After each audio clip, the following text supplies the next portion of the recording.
Hey guys, I'm the Burke and I do things, and today I am here with my January 2022 Empties video. I'm very excited to be starting a brand new year of Empties. Last year I had a goal to finish $3,000 worth of Empties, and I feel like I'm gonna keep the same goal for this year and see if we can hit it. I don't know if we can. I have a lot less free time, surprisingly, than when I had a newborn because toddlers don't sit still. So we'll see how much product I can use up this year. I also will be starting fresh my makeup empties collection for the year. If you did not see, my last empties video was actually all of the makeup products I finished up in the year 2021. So I will be doing the same wrap up at the end of this year as well. So if you guys are interested in seeing everything I used up in the first month of the year and the value of everything, then keep on watching. Let's go. Okay, so I will be going through each category and I will be starting with makeup, which I actually think makeup is probably my most successful empties of the month. So I have 8 different products to talk about this month. And let's start with mascara because I have 3 different that kind of all dried up at the same time. I really try hard not to have so many mascaras open at once, but sometimes it just happens accidentally. So I do have 3, and I think this one was open the longest, the Wonder Beauty Mile High Mascara. This one is quite pricey. This one retails for $26, and I think I might have gotten this one in an Ipsy Glam Bag Plus. I think this is either the second or third one of these mascaras I've gone through. I really did used to love this mascara. Like, this used to be one of my top mascaras. It is a tubing formula, so it doesn't flake and stuff. However, I really enjoy the Thrive tubing mascara a lot more than that, and actually that one might be a little cheaper, if not about the same price. So if I'm spending $26 on mascara, I'd rather get the Thrive over this one, but it's like an old favorite that I don't hate, but it's not an all-time favorite anymore. Then I'm pretty sure this one was open the next amount of longest. That was not the right wording. This is the e.l.f. Keep Your Curl Mascara. This one actually only retails for $4. However, it is no longer sold, I'm pretty sure, but it has like a curved one, kind of like Roller Lash. I would say it is pretty close to a Roller Lash dupe, which Roller Lash from Benefit is over $20, and this one was only $4. So this is actually one of the best drugstore mascaras I'd ever tried, and I don't really know why they discontinued it personally, because I haven't heard phenomenal reviews on their more newer formulas. So this is a pretty big bummer that this one isn't for sale anymore, because this is one I would have recommended. Okay, this last one wasn't open very long and it dried up pretty quick. So I don't know if the actual mascara was already kind of older, but when I opened it, or if it just goes bad quickly. But this is the CoverGirl Flourish Lash Blast Mascara. It has kind of just like a very prickly wand. I actually enjoyed this one. I had no expectations for it going in because I find that the Lash Blast line is very hit and miss with CoverGirl. Like right now I'm actually wearing the Lash Blast primer. I've always really enjoyed that, but some of them are not that great. This is more of a lengthening mascara in my opinion. It's not going to give you a lot of volume, but with that type of wand it will give you a lot of length. And I didn't have any issues with transfer or smudging or flaking, so I actually did not hate this mascara. However, it does retail for $10.99. I know you can often get CoverGirl on sale, but I definitely would not spend $11 on this. Like, the e.l.f. was a better formula in my opinion than this, and that one isn't for sale anymore, so maybe on sale I'd recommend it. Only if you're looking for lengthening though, not volumizing. I do have one brow empty, and that is a brow pencil from Soap and Glory, and this is their Archery brow pencil, and I had this in the shade dark brown. I love this pencil actually. This retails for $9.99, so I'd kind of recommend getting it on sale. I think I had originally got it at Ulta on sale, but I don't think they sell it at Ulta anymore, but I did see it online at Target, so you kind of have to look for it. But I actually think it's a really good, precise brow pencil. I would recommend this one for sure. I did finish a sample primer here. This is the Becca First Light Priming Filter. Obviously this is no longer sold as Becca is no longer in business. When it comes to the Becca primers, I really prefer the backlight to the first light. This is like a purple glowy kind of primer, but I prefer the backlight personally. This one, when it was for sale, I think retailed for about $14. It's okay. I actually have a couple like teeny tiny samples of it left and I'll use them up, but it wasn't one that I ever actually purchased myself. I only ever got like samples of it. I did finish a concealer. I dug the last few remnants of it out today. This is the JCat Stay Assurance concealer. I have this in the shade Buff.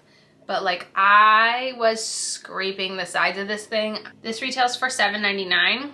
This one's okay. I personally do not like it on my under eyes. It's a little too thick, personally, in my opinion. I have been mainly using it for like spot concealing on my face. That's kind of what I seem to find that works best for. It's not really one I'd recommend or purchase again. So, I mean, I'm glad to be working through my concealer collection because it's a little too much right now. So, that's how I feel. I finished another cream bronzer. This is the Hoola Quickie Contour Stick. It's fully like, I'm not digging it out, but it's done. This one was really hard to find because I don't think they sell it anymore. So I couldn't figure out what the value of this is. So I'm just calling it $2. This one is good. I actually don't really have any complaints about this. I prefer this over the powder Hoola, but I guess they discontinued this, so it doesn't really matter that I like it better than the powder one. And then I did finally finish up my Essence All About Matte powder. The case is broken, but I finished this up. This is a really good matte translucent powder.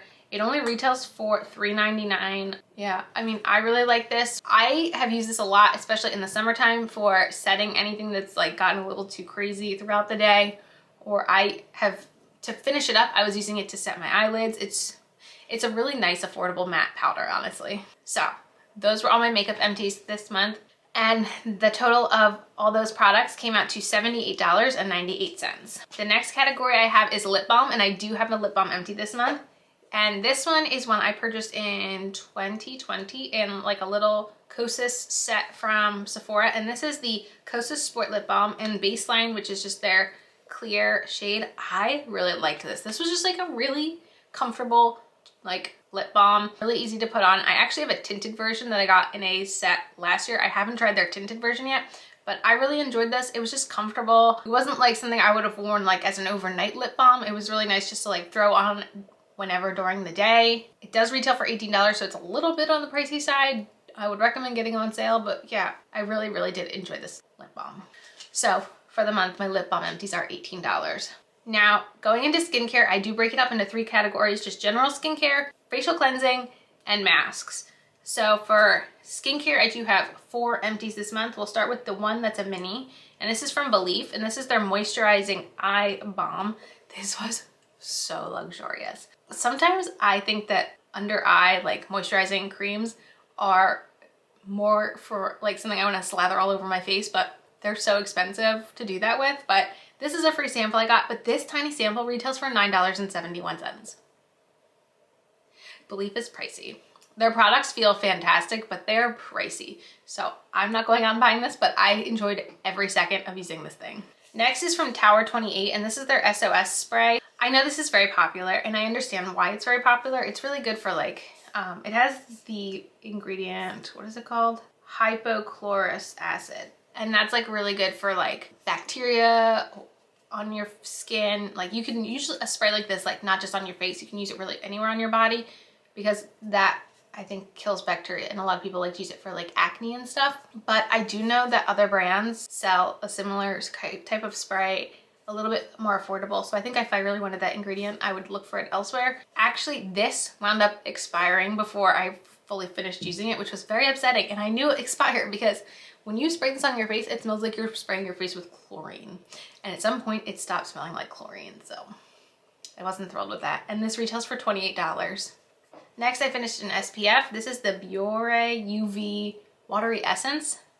I did purchase this on YesStyle. Currently on YesStyle, this retails for $13.56. This is a very watery, like almost like a gel moisturizer feeling, which was very nice. I will say though, I did not like the scent of it. It had almost an alcohol-y scent to it. So it's not one that I'm going to purchase again, but the actual like consistency, it didn't leave a cast. It was very lightweight. So I liked the application, but I did not like the scent. The last skincare product I have is from e.l.f. and this is their Holy Hydration Face Cream, and this is the fragrance-free one. I have used one of these up in the past, and I have used the fragrance one also in the past. This is a great moisturizer, not just because it's from the drugstore, but it works well at moisturizing. I use this in the PM, I've used it in the AM.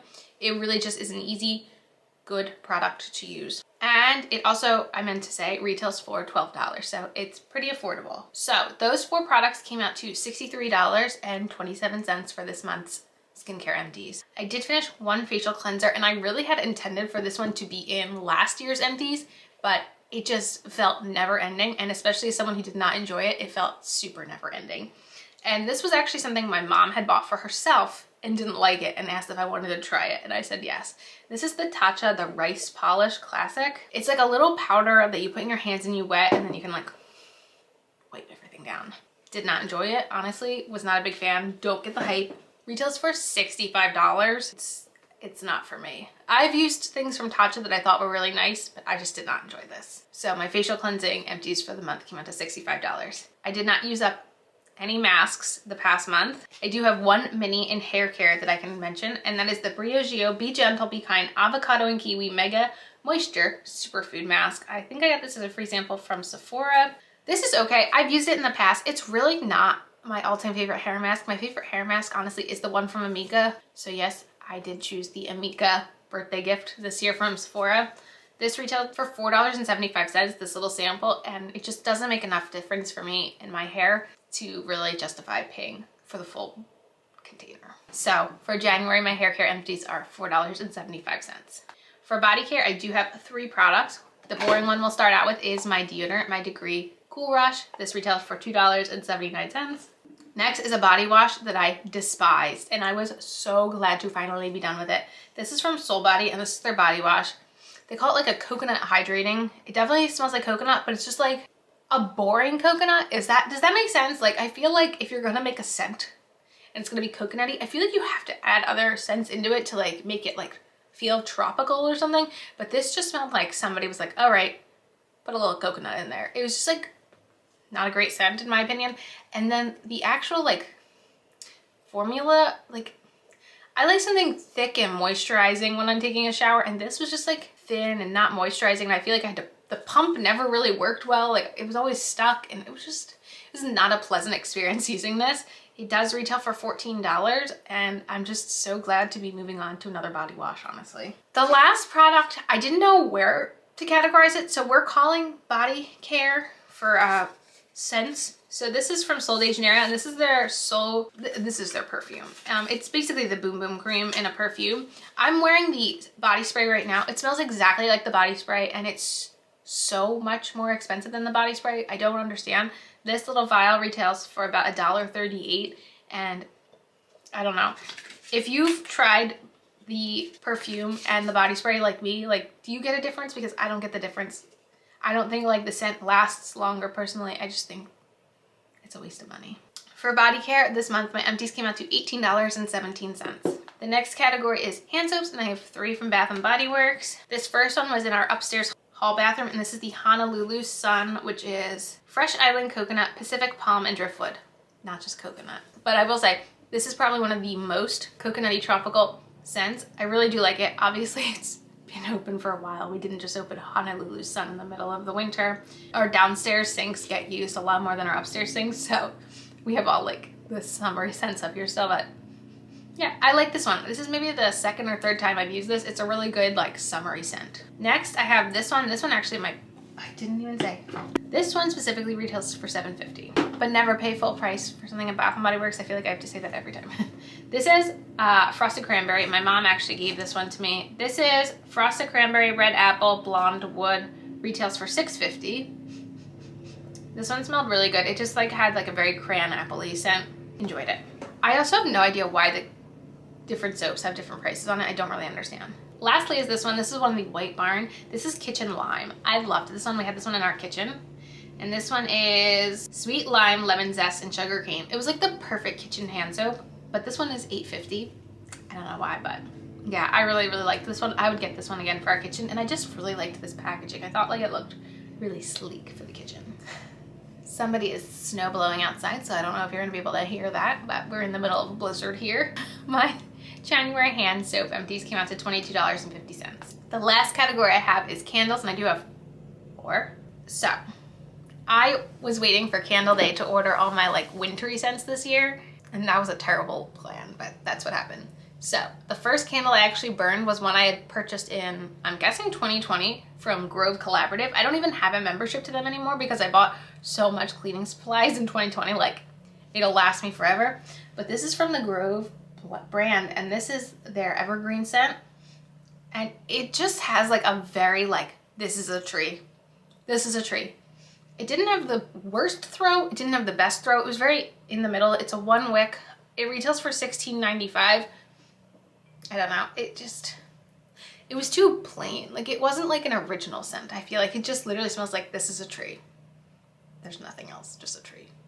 So it was okay. It wasn't the worst, but I definitely like other scents better. Like I said, my favorite winter candle is Tree Farm, and my candle day order was delivered, but it never was, so they had to like recreate my order, and they didn't have like the containers that I had originally chosen, so like the Tree Farm I got was this one, which, no offense, this is maybe one of the ugliest greens to use for the Tree Farm candle.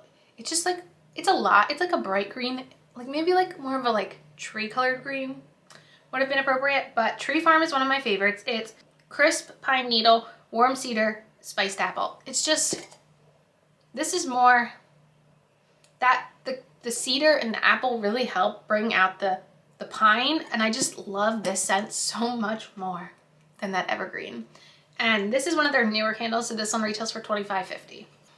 The next one I burned is this one. This is Sweater Weather. I just love the packaging on this one because it's a little translucent, so when it burns, it kind of glows through, and I really like the vibe this one gives off. Sweater Weather is fantastic. It is fresh sage, juniper berry, aromatic eucalyptus, and fresh woods. It really is just like it smells like sweater weather. That's the perfect description of this one. This was one I had purchased a prior year, so it was $24.50. The last one I have here, I think my mom gave me this one. I want to say my mom gave me this one. This one is 'Tis the Season. This is just like such a classic, like Christmassy scent. It's red apple, sweet cinnamon, and cedarwood. And it smells wonderful. It's just like a great warm holiday scent. And since this was a new one, it was $25.50. So our candle empties for the month came out to $92.45. I do want to say that I did remove the teeth category this year. I just felt like it was really boring having a thing of toothpaste every month. It really wasn't very exciting to show off. I did keep it in the miscellaneous category, which is for things that I don't want to keep into my like tally for the year. But if there is anything empty I wanted to show you, it could go in here. I didn't have anything this month. I also had a category for foil packets last year that I kept going forward. I only finished 10 foil packets last year, which is not my greatest accomplishment. So I do want to keep tracking foil packets this year. I used 0 the past month, so whoop-de-doo. But now for the month of January, my empties total came out to $363.10, meaning I actually am on track for the $3,000 amount. I'm pretty sure I have to use up $250 worth of product every month to get to that number. So we're technically ahead of schedule right now. So yeah, that is it for this month of empties. Let me know in the comments what you guys think of any of these products. And are you guys keeping track of your empties this year? Let me know. And are you in this blizzard that I'm in right now? Because this morning, getting Phoebe all dressed up to go out may have taken longer than the amount of time she was outside. So that was fun, she says sarcastically. And yeah, that is it for this video. As usual, thanks for stopping by my channel. If you're new here, click the subscribe button and ring that bell for notifications. I have my Twitter and my Instagram down below. Give them a follow, and I'll see you in the next video. Bye, guys!